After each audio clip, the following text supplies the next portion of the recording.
what happened to Karl Anthony Towns. 10 points in this game, only 3 touches in the second half, and 0 points in the fourth, no free throws at all.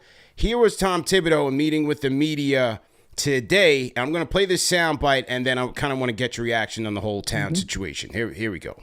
There's been a lot of talk about whether Cat got enough shots and enough attempts in the second half. Do you need to make any sort of conscious effort to get him involved more?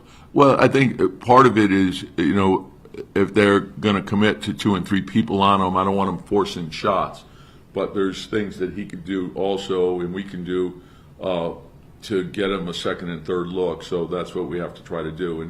And then I think, there's ways in transition that we can search him out as well.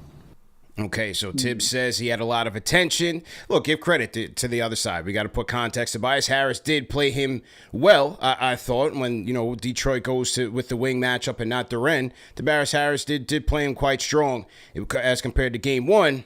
But what do you think? Because after this game, everybody's wondering who's to blame here. Is it Brunson? Is it Thibs not running enough sets for him? Or is it Towns just not being aggressive enough calling for the ball? How do you see it? Did we lose him? Still there? Okay, we got you there. There you go. Did you catch the question? Yeah, well, I heard the question where you were talking about who's to blame. Yes, that was kind of like the main conversation yesterday. Is it on Brunson, Thibs, or Towns? Here's my thing. I think there's enough blame to go around here. I may understand the era that I come from. Right? My NBA career panned from 1997 to 2011. And I feel like sometimes the best offense is a simple offense.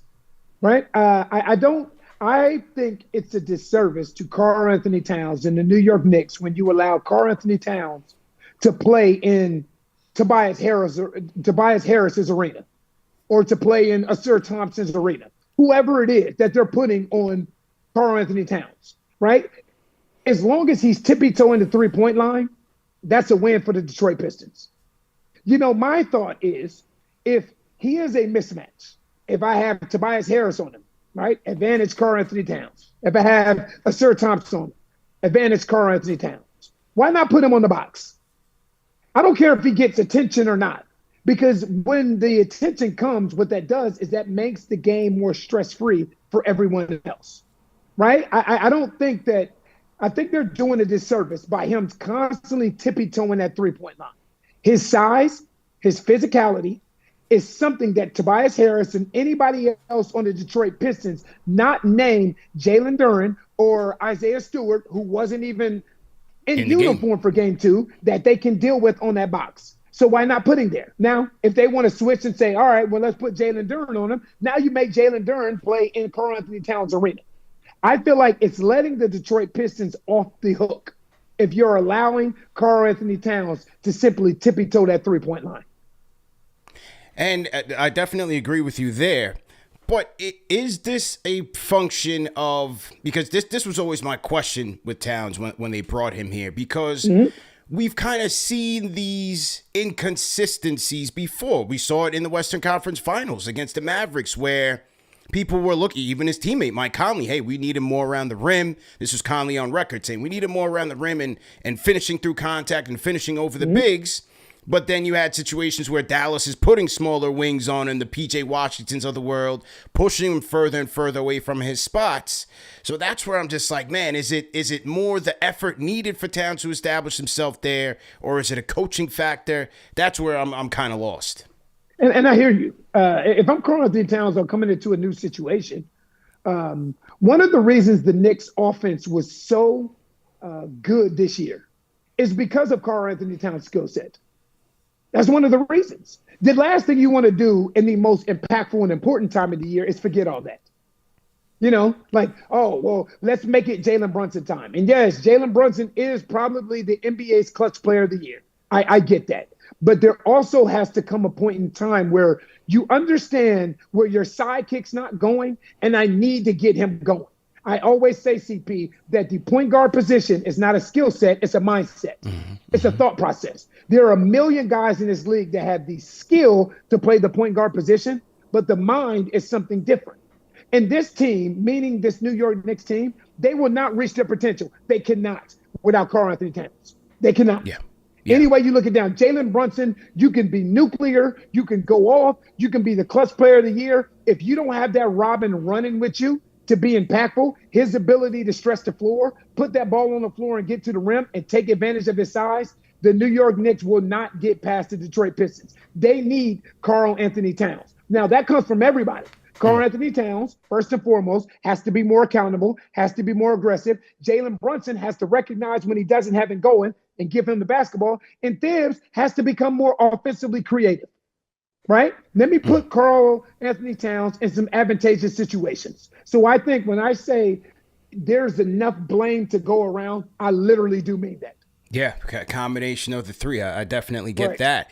And the Brunson conversation is so interesting, man, because in the previous 2 years, when they got to this point, you needed him to be the 30-point guy, right? You needed him to fill it up because you didn't have Julius Randle for 2 years. The 2 years ago, he was very limited. Last year, he wasn't there at all. Now you've got help all across the board, but then you have in game 2, a season high 46% usage rate for Jalen Brunson.